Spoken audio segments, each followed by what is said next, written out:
I never thought silence could sound this loud. The kind of silence that hums through an empty garage when something sacred has been taken from it. I sat there that afternoon, elbows on my knees, staring at a clean rectangle of concrete where my old truck used to stand, a 1981 Ford F-150. Cherry red, long bed, a little rust on the fenders, but the kind of rust that told stories, not shame. For 42 years, that truck had been part of my life, as steady and reliable as the sunrise. I bought it the same year my son Mark was born. I still remember driving it home from the dealership, brand new and smelling of promise. His mother sat in the passenger seat with him bundled in a yellow blanket, tiny fingers twitching with life. That truck wasn't just transportation. It was a witness. It carried lumber when I built the back porch with my own hands. It hauled Christmas trees every December, their pine scent soaking into the seats. It brought Mark to Little League, to college, and eventually to the hospital when his mother got sick. I'd fixed its engine more times than I could count, painted it twice, replaced the clutch 3 times. But through everything, every dent, every winter, every goodbye, it had never let me down. After 42 years at the steel mill, I retired 2 months ago. Not by choice, really. The company was restructuring, which is another way of saying they wanted younger hands at half the pay. I told myself I'd earned the rest anyway.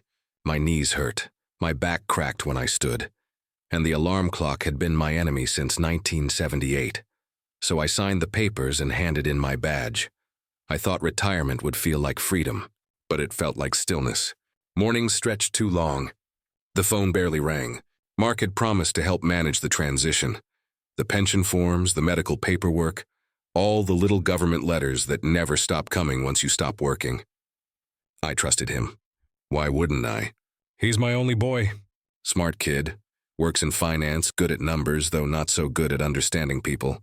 I spent my first weeks of retirement polishing the truck, wiping down the dashboard, tightening bolts that didn't need tightening. I'd sit in the driver's seat sometimes, start her up and just listen to the engine purr. That sound had been the rhythm of my life. Low, steady, honest.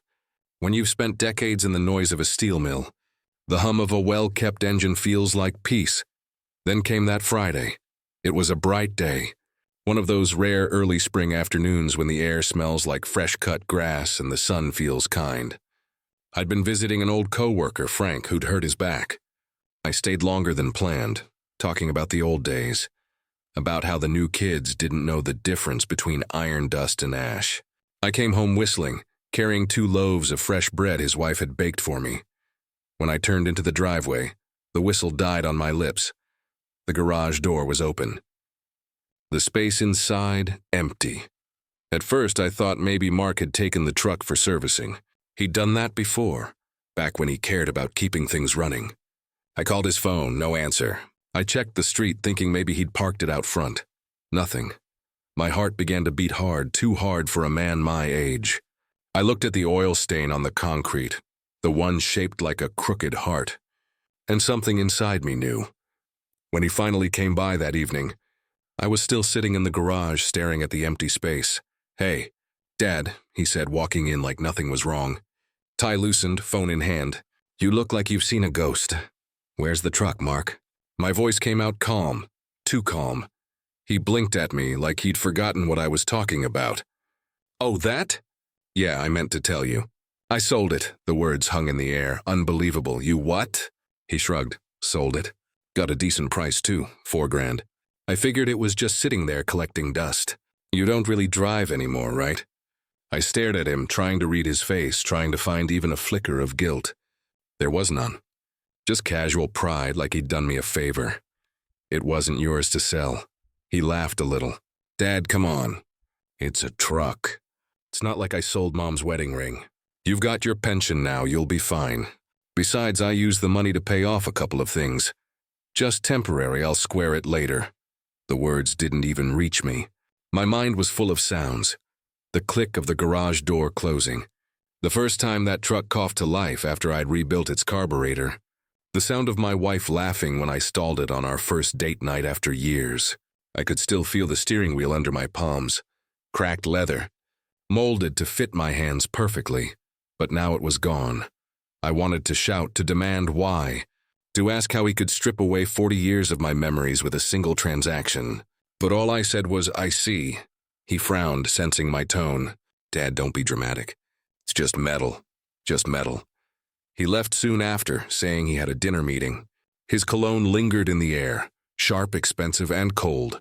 I sat there long after he drove away, long after the sun had dropped below the maple trees. The bread in my hands had gone stale. The hum of the refrigerator in the kitchen was the only sound left in the house. I looked at the empty space again, and thought of all the things that truck had carried. My wife's hospital bag, Mark's college boxes, my last day's tools from the mill. And now the silence carried something too heavy to see. For the first time in my life, I felt old. Not tired, not aching, truly old. Like a man left behind by everything he'd built. I went inside and made a cup of coffee I didn't drink. I opened the old photo album from the living room shelf. The one with the cracked leather cover, and there it was. A picture of me. Younger, smiling beside that truck Mark perched on the hood. Maybe 5 years old, his hand gripping mine. His mother had taken the photo. She used to say, "That truck's the third member of this family." Maybe she was right. Maybe she always was. When I closed the album, I saw the reflection of myself in the window. The same man, older, quieter, surrounded by things he didn't need, and missing the one thing that mattered. I thought about calling Mark, telling him how much it hurt, but I already knew what he'd say. Dad stopped living in the past, so I didn't call that night. I went to bed with the sound of an engine running somewhere far off in my memory. The low, loyal growl of something that never betrayed me, until the day my own son did. Before I fell asleep, I whispered into the dark, more to myself than anyone else. It was never just metal. And somewhere deep inside, beneath the quiet, beneath the love, a small spark of something colder began to burn. Not anger yet, not revenge, but the first flicker of resolve.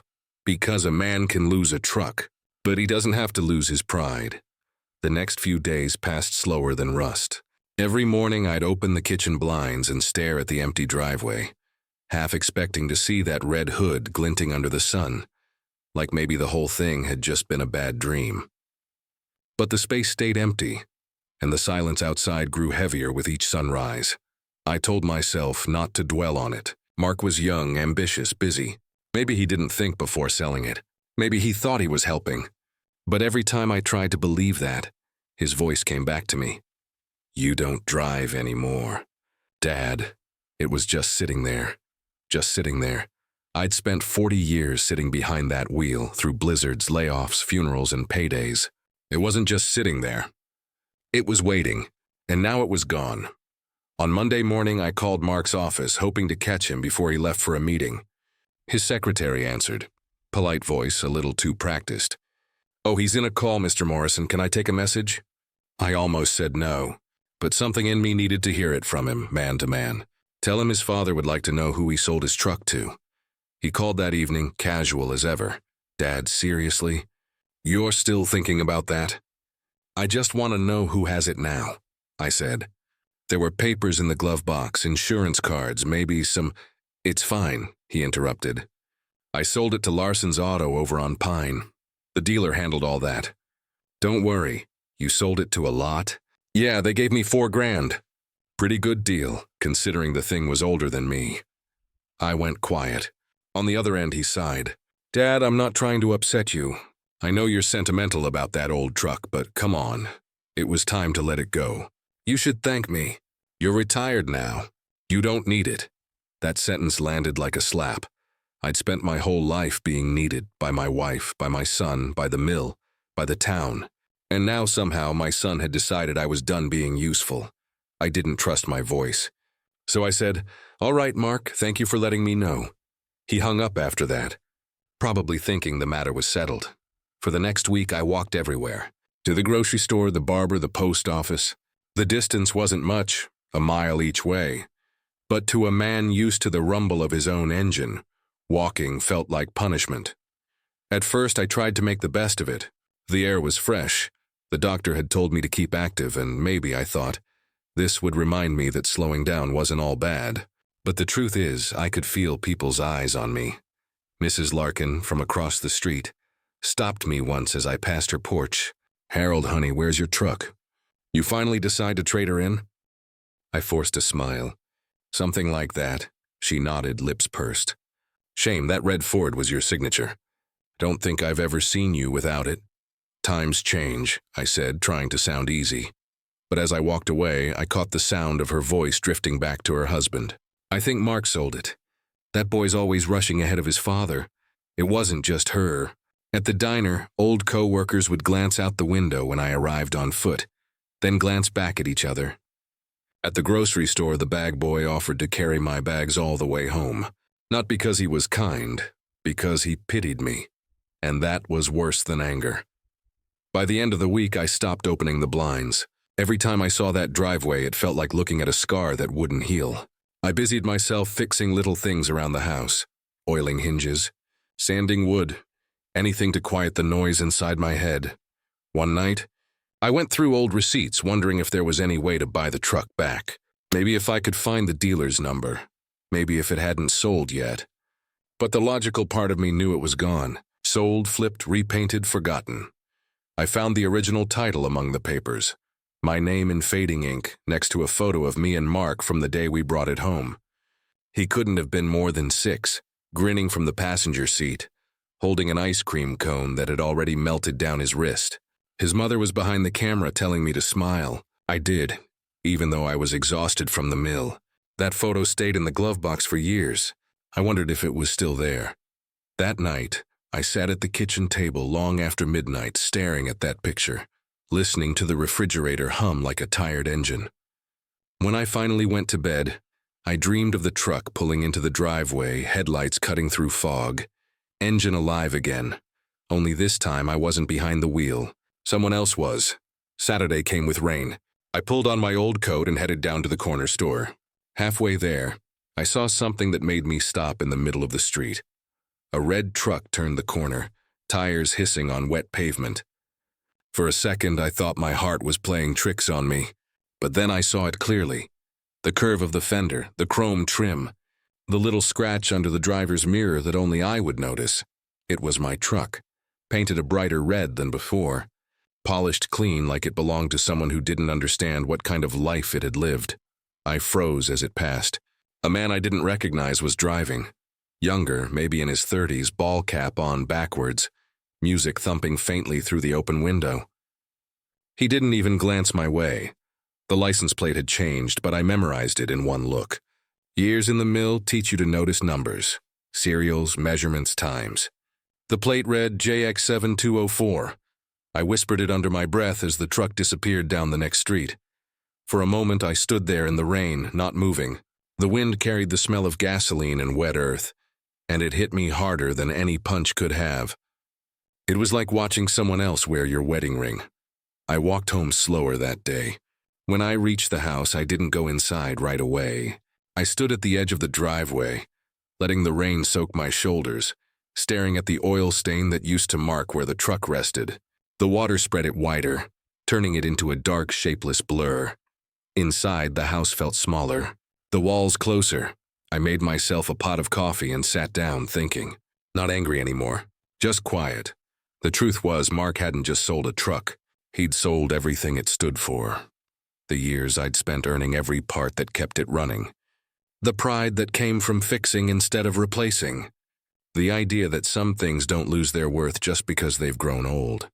And maybe, I thought, that's exactly what he didn't understand about me. He'd grown up in a world where you trade up, phones, houses, people, where if something breaks, you toss it and buy new. I came from a world where you fix what's broken because it's yours. I thought about calling him again. Thought about asking if he'd seen who bought it, if he cared enough to ask. But I already knew how that conversation would go. Dad let it go, so I didn't call. I just sat there until the coffee went cold and the light outside turned silver. That night, I went to bed with my clothes still damp from the rain, the sound of that engine playing in my mind over and over. The hum was different now, higher, smoother, missing that old, rough honesty. And for the first time in my life, I realized something bitter. Sometimes the people we raise grow up believing that value comes with shine, not with history, I turned on my side, staring at the window, the faint reflection of the empty driveway catching the moonlight. He said it was just metal. But to me, it had been the one thing that never left. I didn't know it yet, but that night was the start of something else, a quiet shift deep inside me, the kind that happens when a man finally understands that silence doesn't mean peace. Sometimes it's just the sound of something valuable being taken from you. And in that silence, I began to plan what to do about it. 2 weeks passed, though the days didn't feel like days anymore, just long gray hours strung together by silence and habit. Every morning I'd brew coffee for 2, still out of muscle memory. My wife had been gone 7 years now, but grief has a way of training the hands to remember what the mind keeps forgetting.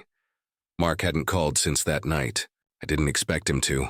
I figured he'd decided the whole truck matter was closed, neatly filed away under Dad's sentimental phases. I was wrong. It was a Tuesday morning, the kind where the air hangs heavy before rain. I was sitting by the kitchen window, watching the maple leaves sway when the phone rang. The number was local, but not one I recognized. Mr. Morrison? The voice was young, steady, polite, someone who sounded like they still said sir without irony. Yes, who's this? My name's Jake Walker. Sorry to bother you, sir, but I think I have something that belongs to you. There was a pause. My heart started to drum. What do you mean? You had an old red Ford pickup, right? 1981?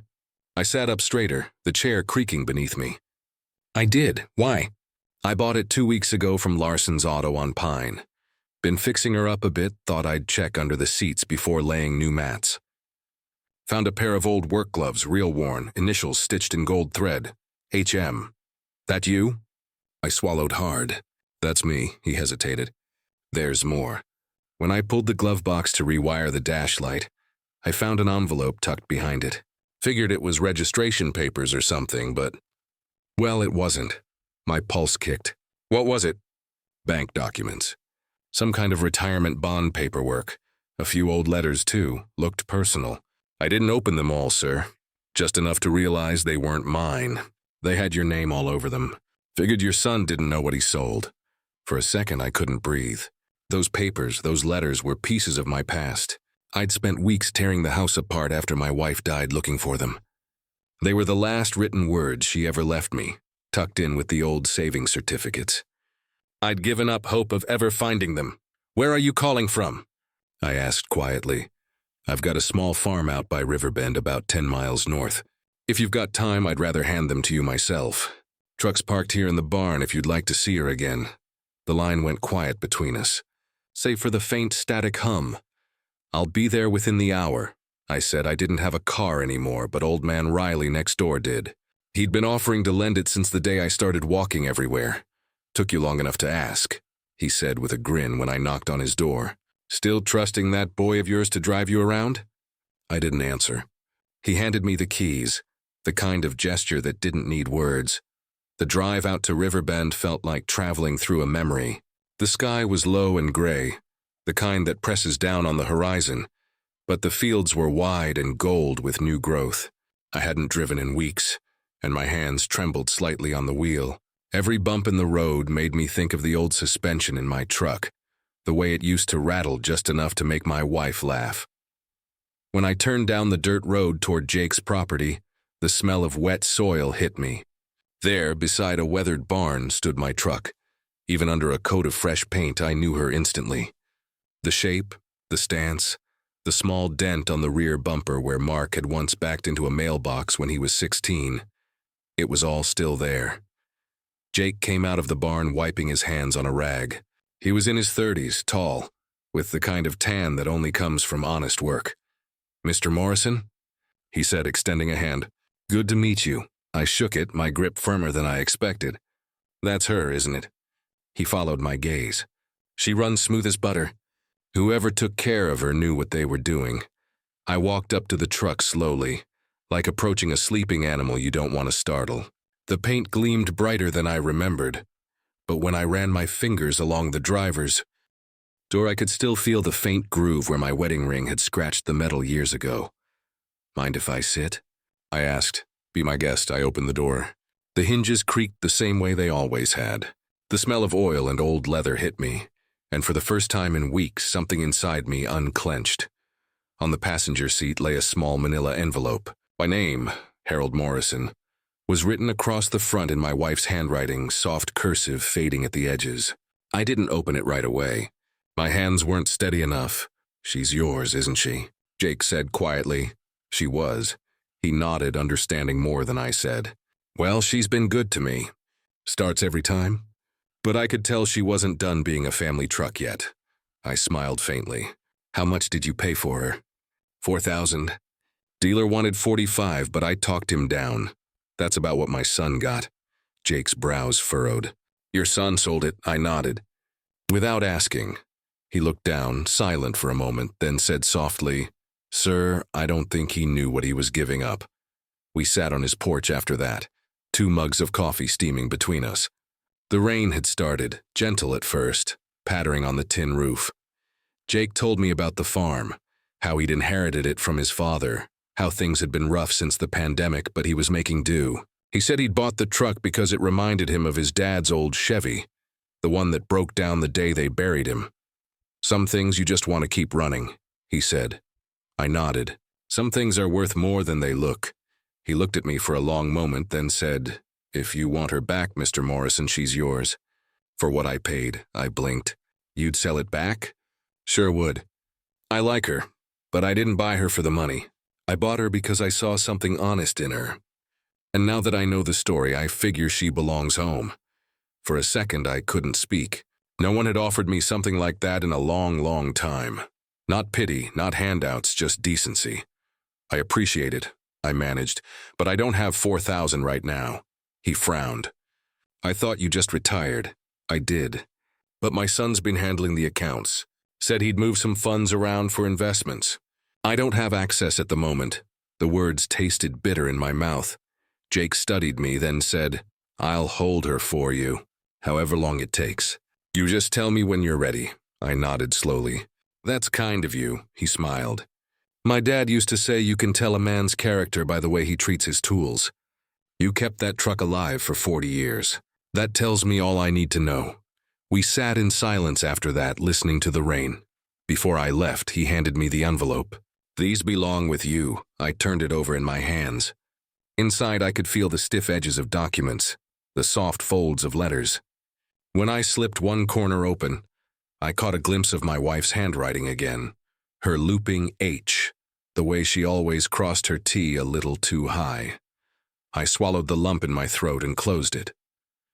"Thank you, son," I said. He shook his head. "No, sir. Thank you for keeping her alive long enough for me to find her." The drive home was quiet, except for the steady drum of rain on the windshield. I kept glancing at the passenger seat, half expecting my wife's hand to be there, resting on the envelope. Back in my garage, I sat for a long time with the engine idling, staring at the empty space where the truck used to sit. For the first time, that emptiness didn't feel like defeat. It felt like a challenge. I carried the envelope inside and laid it on the kitchen table. I opened it carefully, one piece at a time. The bond papers, worth more than I remembered. Enough, in fact, to buy the truck back outright if I could just get access.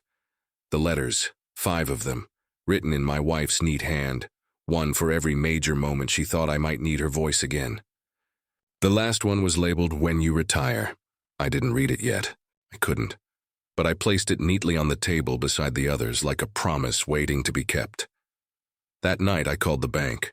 The account was still frozen under Mark's joint access, pending portfolio reallocation, as the clerk said, which meant in plain English that my son had moved my retirement money somewhere I couldn't reach. When I hung up, I felt the same burn behind my ribs that I'd felt the day I saw the empty driveway, only sharper this time, because now I knew this wasn't just carelessness. It was control, but Jake's kindness had done something important. It reminded me I wasn't helpless. I wasn't some relic waiting for my own son to decide what I did and didn't need. I had one thing left that no one could take: resolve. I poured myself a small glass of whiskey, sat back and looked at the rain streaking down the window. Somewhere out there, my truck was sitting safe, waiting, and for the first time in weeks I smiled, because I knew I was going to bring her home again. There's a kind of peace that only comes when a man's got grease on his hands again. The kind that smells like metal dust and second chances. After that day at Jake's farm, I didn't tell Mark a word. Not about the envelope, not about the truck, not about Jake's offer. He still called occasionally, but always about himself. Work stress, temporary losses. His wife wanting a bigger house. I'd sit there on the other end of the line, listening, nodding to words he couldn't see, offering the same quiet replies. Yeah, son. You'll figure it out, but inside I wasn't waiting anymore. I was building something. I'd started fixing things again. At first it was just an old lawnmower that had been sitting in my shed since last summer. I tore it apart, cleaned the carburetor, changed the spark plug, put it back together. The engine coughed, sputtered, then came alive, loud and raw and perfect. The sound filled the silence in the house like laughter used to. Next came Mrs. Larkin's snowblower, then Riley's generator, then a pressure washer that hadn't started in years. People around town started noticing. Old Harold still got the magic, they'd say. I didn't charge much, $20 here, 30 there. I wasn't doing it for the money, not really. But after a few weeks, the coffee tin on my workbench had started filling with folded bills. Stained with oil and sweat. Jake stopped by once or twice a week, usually with a part that needed tuning or just to share coffee and talk. He'd let me visit the truck, my truck, and whenever I wanted. She sat in his barn, the light falling on her paint just right. Each time I turned the key, the engine purred like she remembered me. Still runs better for you than she does for me. Jake laughed one afternoon, handing me a wrench. Maybe she knows who built her up, I said. Smiling. There was no bitterness anymore, not in those moments. Just something cleaner. I'd lost a truck, but I'd found the version of myself that used to fix things instead of complaining about them. Meanwhile, Mark's voice on the phone was changing. It started with small cracks. The nervous laugh, the long pauses. The market's just slow right now, Dad. It'll bounce back. Then came the complaints about his car breaking down. About bad luck and temporary cash flow issues. I'll be fine, he said one night, sounding more like he was convincing himself than me. I just need a few weeks to stabilize the portfolio. That was all I said. He didn't know that I already knew the truth. A friend from the bank had called to ask about some odd transfers from my retirement account. Funds moved into a private trading app in Mark's name. The investments weren't some strategy. They were day trading experiments that had gone wrong fast. I hung up that call and sat on the porch for a long while, watching the dusk swallow the streetlights one by one. My hands were steady. My heartbeat was slow. I realized something important then. You don't have to shout to be powerful. Some lessons are best taught in silence. A week later, Mark came by unannounced. He hadn't done that in years. Hey, Dad, he said, standing awkwardly in the doorway. His suit jacket looked wrinkled, eyes tired. I wiped my hands on a rag. Evening, son, coffee? He nodded, stepping inside. Yeah, thanks. He didn't say anything for a while, just stared around the house like he was seeing it for the first time. Maybe he was noticing the tools on the table, the cleaned-up parts, the faint smell of oil. You've been busy, he said finally. Helps pass the time. He gave a dry chuckle. Guess I should have known you wouldn't sit still in retirement. I poured the coffee and set his cup down. How's work? That question broke him. The facade slipped just enough. He sighed. Rough, we took a hit. One of the investments tanked and I might have gotten a little overextended. Overextended, I repeated. Yeah, just temporary liquidity issues. It's not the end of the world. He smiled like a man trying to make a joke while bleeding. You need money? I asked calmly, his eyes lifted. What? No. I'll figure it out. I leaned back, silent. He squirmed a little. After a moment, he said, I've been thinking, maybe I should help you out again. Get your finances restructured. Make sure your pension's being handled right. I looked at him over the rim of my cup. That so? He nodded. Yeah, might make me feel useful again. I smiled faintly. You were useful once. You just forgot how to be. He didn't know what to say to that. He finished his coffee quickly, said something about a meeting, and left. When the door closed, I exhaled. Not in anger, but in clarity. That was the moment I understood what my father meant when he used to say, sometimes silence is the sharpest tool in a father's hand. The next few weeks moved slow but steady. My repairs turned into small income, enough to make a quiet plan. I started saving toward that $4,000, not because I couldn't ask Jake for time, but because I wanted to earn it back. There's something sacred about rebuilding with your own hands. Every dollar smelled of grease, every coin clinked with pride. The old garage became alive again, fan whirring, radio humming out old country songs, the faint buzz of a socket wrench spinning. I'd work late into the night, my hands dark with oil, my heart steady for the first time in years. Sometimes I'd pause and think of my wife. She used to watch me through the kitchen window while I worked, smiling quietly like she knew what that sound meant to me. I hoped she'd be proud now, not because of what I was fixing, but because I was fixing myself. Every Saturday, I'd drive Riley's old sedan out to Jake's farm just to see the truck. He never minded. Sometimes we'd talk about life, sometimes we'd just stand there. Two men leaning against something that still had miles left in it. Funny thing, Jake said once. I think that truck runs smoother every time you touch it. I laughed softly. That's because she remembers who taught her how to listen. He smiled. You ever think about what you'll do once she's back home? I thought for a moment. Drive her, of course. Maybe just around town. Not because I need to. Because she deserves to keep running. Jake nodded. That's a good enough reason. By mid-June, the coffee tin was full. I'd stacked the bills neatly, tied them with a rubber band, and placed them in an envelope labeled Freedom Fund. But I didn't tell Jake yet. I wanted one more week, one more chance to see how far silence could go, because Mark's world was beginning to crack. He called one evening, voice tight, panicked beneath forced calm. Dad, listen. I just need to borrow a bit of cash to cover a payment. Just for a few days. How much? $2,000. I kept my tone even. Didn't you just get a bonus last quarter? There was a pause. Things got complicated. Please, Dad, I'll pay you back right away. I looked around the room, the repaired mower by the door, the tools shining in the dim light, the quiet order of a life I'd rebuilt inch by inch. I don't have it. Son, I said finally, what do you mean? You've got your retirement fund. I smiled to myself. Do I? He went silent. Then quieter. You moved it? No, Mark, you did. I can fix this, he stammered. I know you can, I said gently. But sometimes fixing isn't about money. He didn't reply after that. Just the sound of his shallow breath on the line before the click of disconnection. That night, I went to the garage and opened the tin one last time. The money was enough, not just for the truck, for the dignity that came with earning it back. I cleaned my hands, put on my old jacket, and drove to Jake's under the fading orange sky. When I got there, the barn door was open. The truck sat in the light like she'd been waiting. Jake looked up from under the hood. Evening, Mr. Morrison. Evening, Jake. I handed him the envelope. I think it's time she came home. He grinned, opening it, then shook his head. You sure about this? You worked hard for that money. I'm sure. Some things you don't measure in dollars. He wiped his hands and offered me the keys. Then she's yours again. I turned the key in the ignition and the engine roared to life, deep, old, proud. Closed my eyes for a second, letting the vibration run through me.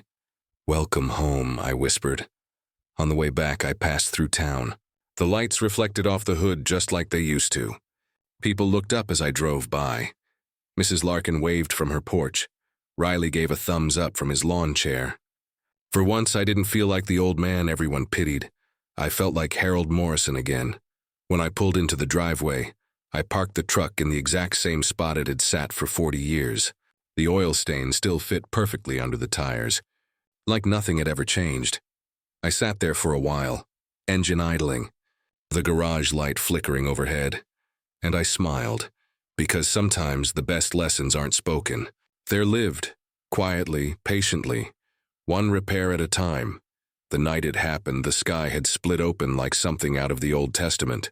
Rain hammered the roof hard enough to shake the gutters, and thunder rolled across the hills like angry drums. I was in the garage, wiping down the truck after her first real drive since I'd brought her home. The storm made her paint look almost black under the flickering light, but I didn't mind. I liked the sound of the rain on the tin roof. Steady, relentless, honest. Then the doorbell rang. I dried my hands, walked to the front door, and opened it to see a shape standing in the downpour. At first I thought it was a stranger, some lost soul caught in the storm. But when he turned his face toward the porch light, my stomach tightened. It was Mark. He looked like a man who'd been swallowed and spit out by the world. His suit was soaked through, hair plastered to his forehead, eyes hollow with the kind of panic that comes after pride collapses. "Dad," he said, voice breaking between breaths. I didn't know where else to go. For a second, I just looked at him. The rain dripped off his chin, pooling at his feet. The same son who once told me, "You don't need that old truck." Dad now looked like he didn't have a single thing left to his name. "Come inside," I said quietly. He stepped onto the porch, water trailing behind him. His shoes squelched with every move. I fetched a towel, handed it over, and waited. He didn't sit. He couldn't.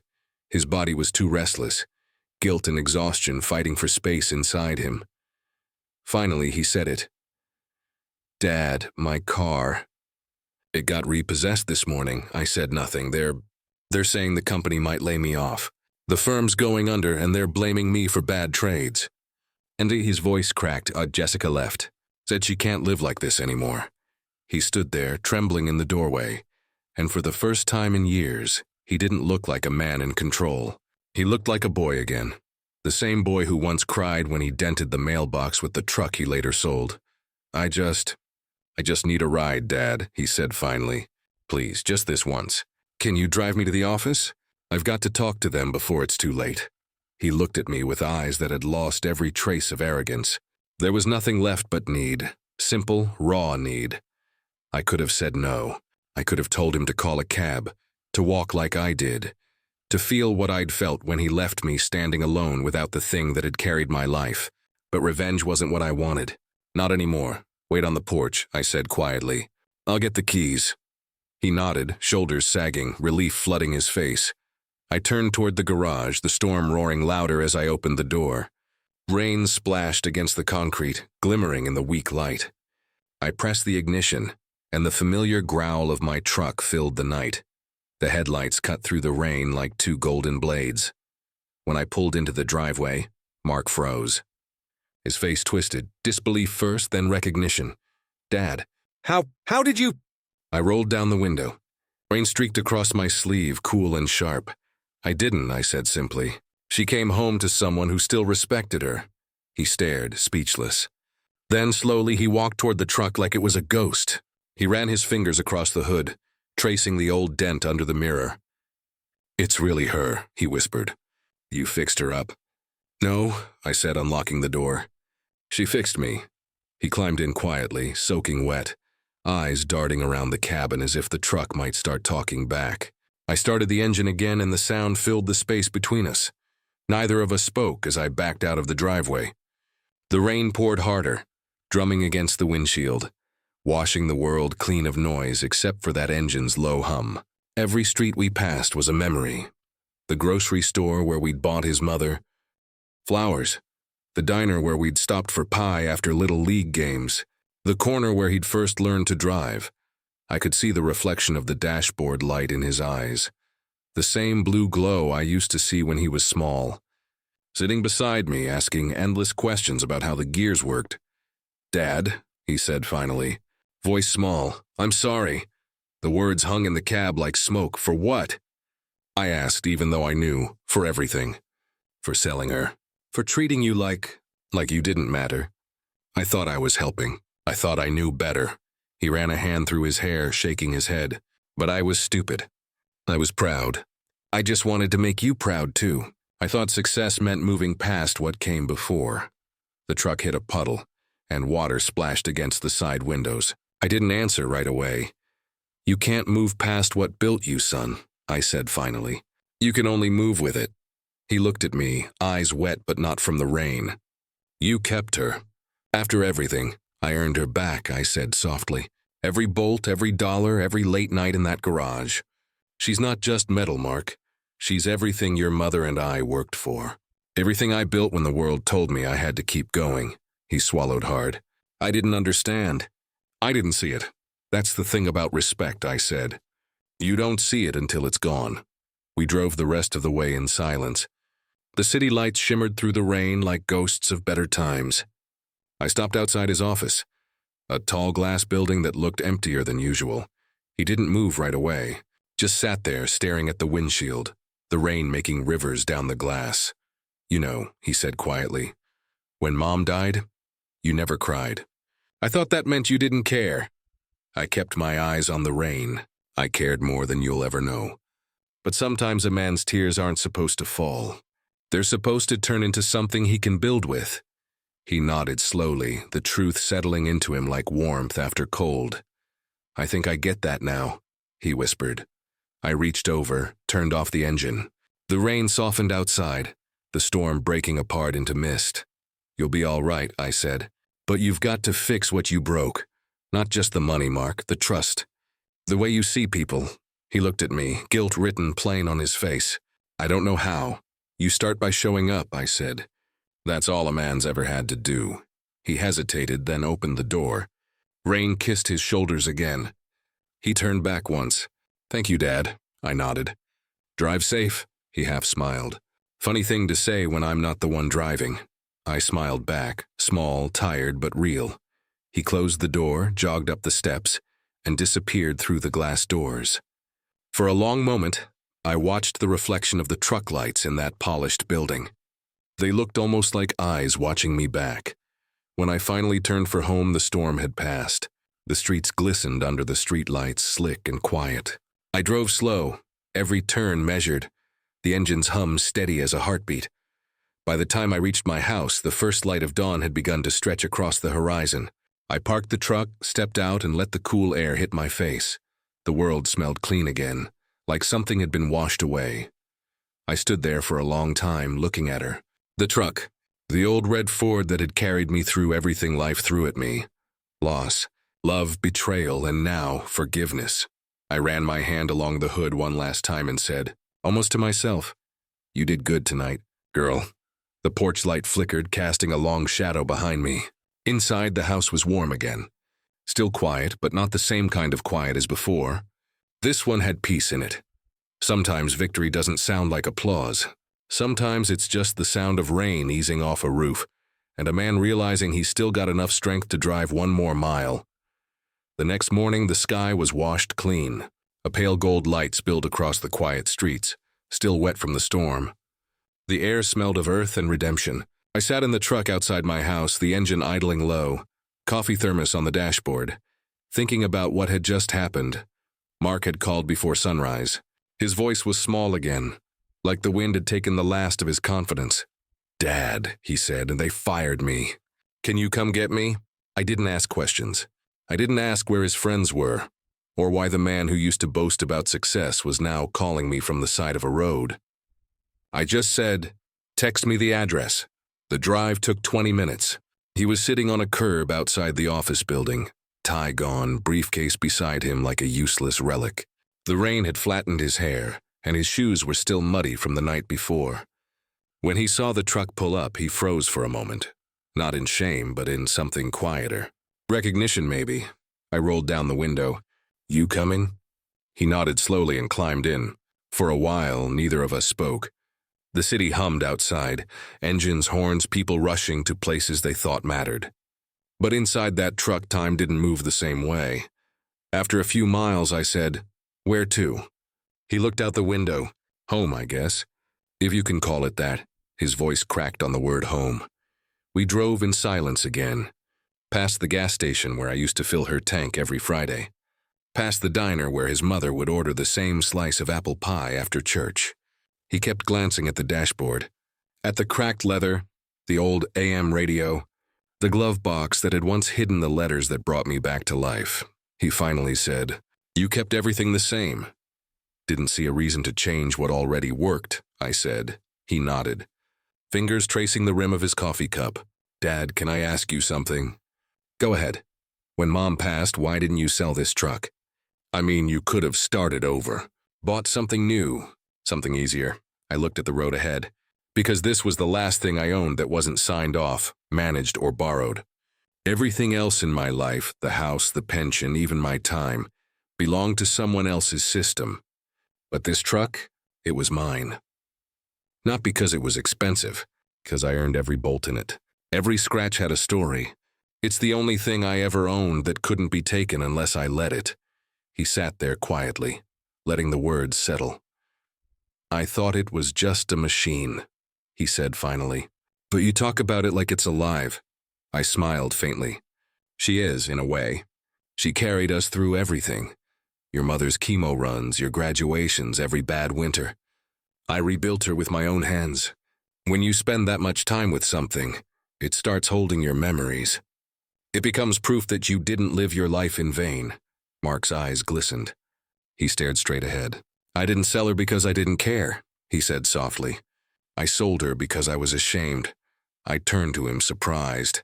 "I used to look at that truck and see how hard you worked," he continued. 40 years in that mill. Late nights, overtime, saving pennies. And I thought success meant never having to do that. I thought I could erase the struggle, replace it with shine. So when I sold her, I told myself I was helping you move forward. But really I was just trying to get rid of the reminder that I hadn't earned what you had." The honesty in his voice caught me off guard. For a long time I didn't say a word. I just drove. The sound of the rainwater dripping from the trees filled the silence like a confession. Finally I said, "Son, upgrading doesn't always mean improving." He let out a shaky laugh. "You always had a way of saying a whole book in one line. That's what 40 years at a steel mill teaches you," I said. "Talk less, mean more." We reached his neighborhood, a cluster of cookie-cutter houses with fresh paint and hollow hearts. His front yard was overgrown, the mailbox leaning to one side. A moving van sat down the street, engine idling, doors open. He looked out the window, jaw tightening. "She took everything," he murmured. "Even the coffee maker." I parked at the curb. "You want me to come in?" He shook his head. "No, there's nothing left to see." I turned off the ignition. The engine went quiet, but the air between us stayed full of everything unsaid. He looked at me, eyes red. "I don't deserve this ride." "Maybe not," I said softly. "But you needed it." He nodded, lips trembling. "I'll pay you back for the truck someday. I swear." I looked at him for a moment, then smiled. "You can't pay back something that wasn't bought with money." He frowned slightly, then understood. "Respect." "Respect," I echoed. He exhaled, the weight of pride falling off him in visible pieces. "Dad, I really messed up." I placed a hand on his shoulder. "Good, that's how you learn." He laughed weakly. "You make it sound simple." "It is simple," I said. "Not easy, but simple. You break it, you fix it. You lose it, you earn it back. That's how men live with themselves." We sat there a while longer. The morning light grew brighter, cutting through the clouds, glinting off the chrome hood ornament. He looked at me again, quieter this time. "You know, when I was a kid, I used to think this truck was ugly. Too loud, too slow. I wanted something faster, cleaner. But now, I get it. Well, what do you get?" He smiled faintly. "That sometimes the best things in life take their time. They're built slow. They last because they weren't made to impress anyone, just to keep going." I nodded, feeling a swell in my chest that wasn't pride exactly, something gentler. "You're starting to sound like me," I said. "Maybe that's not such a bad thing," he whispered. He got out slowly, standing on the cracked driveway, hands in his pockets. He looked around like a man seeing his life for the first time after a long dream. I stepped out too, went around to the back, and opened the toolbox bolted into the truck bed. Inside were all the essentials: wrenches, jumper cables, oil cans. I grabbed a few and walked up the porch steps. His front door stuck halfway open. The hinges were rusted. The railing was loose. The place looked tired. Not ruined, just neglected, the way people get when no one tends to them. "You got a screwdriver?" I asked. He blinked. Maybe inside?" "Don't worry," I said, pulling one from my pocket. "You never leave home without tools. Rule number 1. We spent the next hour in silence fixing small things. The door hinge, the railing, a loose cabinet in the kitchen. Nothing dramatic, just quiet work between two men who'd run out of excuses. Every click of a screw, every tightening of a bolt, seemed to stitch something invisible between us. When we finished, I wiped my hands on a rag and said, "That should hold for now." He nodded, eyes glistening again. "Thanks, Dad." I looked around the house, and clean but hollow. It reminded me of the days after his mother's funeral, when I couldn't stand being surrounded by things that no longer had meaning. "You'll be all right," I said. "You just need to rebuild it, but this time not for show." He smiled, tired but genuine. "Will you come by again?" "I might," I said. "But for now, I think you've got enough to work on." He followed me outside, hands shoved in his pockets. I climbed into the truck, started the engine. The sound was deep and steady, like the heartbeat of something timeless. He stood there on the curb, watching as I backed out. The morning light hit his face just right. Softer, humbler. When I turned onto the main road, I glanced in the rearview mirror. He was still standing there, watching the red taillights fade down the street. That image stayed with me, not because of the distance, but because for the first time I saw my son as a man, stripped of everything false. Sometimes humility isn't born from loss. It's born from the moment you realize what you've lost wasn't someone else's fault. It was your own. The road stretched ahead, golden with sunlight. The engine hummed steady, and I rolled the window down to let the wind in. I smiled to myself and said softly, "Upgrading doesn't always mean improving." And for the first time in years, I felt completely free. 2 weeks later, the world had settled back into something that finally felt like peace. The summer evenings came slower now, stretching out long and golden across the neighborhood. Every night, when the lights softened and the air turned gentle, I'd find myself out in the garage again. A rag in one hand, a cup of coffee cooling on the workbench, and that old red Ford sitting under the glow of the single hanging bulb, like she'd never left. "She doesn't run as fast as she used to," I said aloud one evening, the cloth sliding over the curve of her hood. But then again, neither do I. The engine ticked faintly from cooling metal. It's as if she was answering me. That truck and I had been through lifetimes together. The births, the funerals, the paydays, the layoffs, and now she'd carried me through something else too. Forgiveness. Not the kind you announce or write down, but the quiet sort that sneaks up on you in the middle of a slow Sunday afternoon. The neighborhood kids still pointed when they passed by, shouting, "Be a cool truck, Mr. Morrison." I'd wave, grin, and sometimes tell them, "She's older than all of you put together." They'd laugh, thinking I was joking. I wasn't. Mark started showing up again on Sundays. At first, it was awkward. He'd bring a box of donuts or a bag of groceries, talk too much, stay too short. But every week he'd linger a little longer. The first Sunday, he stood in the doorway, watching me change the oil. The second, he offered to hand me the wrench. The third, he was lying under the chassis beside me, hands black with grease, learning how to loosen bolts the way I'd taught him when he was 10. He'd grin sometimes and say, "You make this look easy," and I'd answer, "That's because I've had 40 years of practice failing first." We didn't talk much while we worked, but we didn't have to. The rhythm of shared silence said enough. He was learning what every man has to learn sooner or later. That value doesn't come from what you buy, but from what you build. One afternoon, after we finished tightening the last bolt, he sat on the garage floor and looked at me with that same tired honesty he'd found the night of the storm. "You know," he said, wiping his hands, "I've been offered a new job. Not in finance. Nothing fancy. A friend's starting a small construction company. Said they could use someone who knows numbers but isn't afraid to get their hands dirty." I looked at him, proud but calm.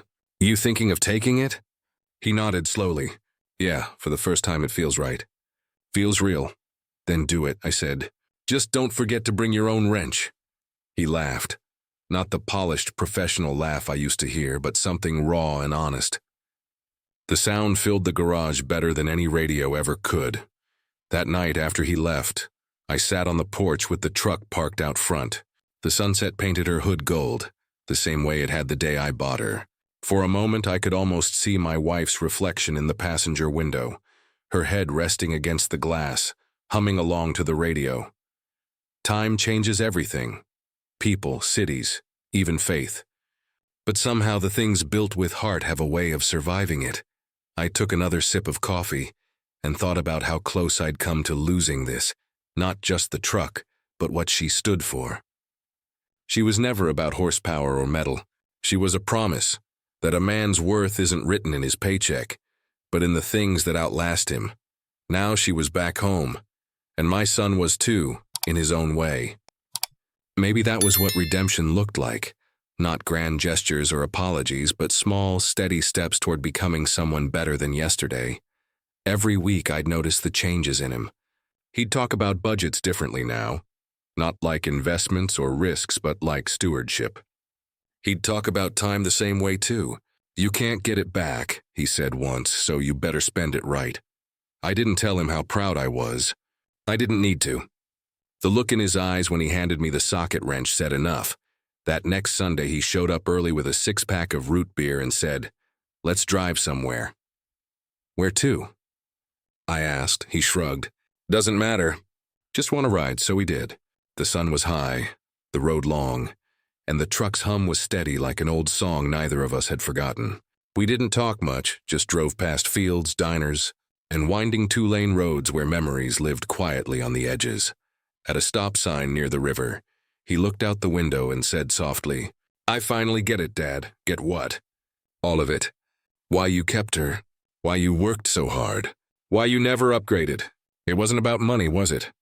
I smiled, eyes still on the road ahead. "No, son.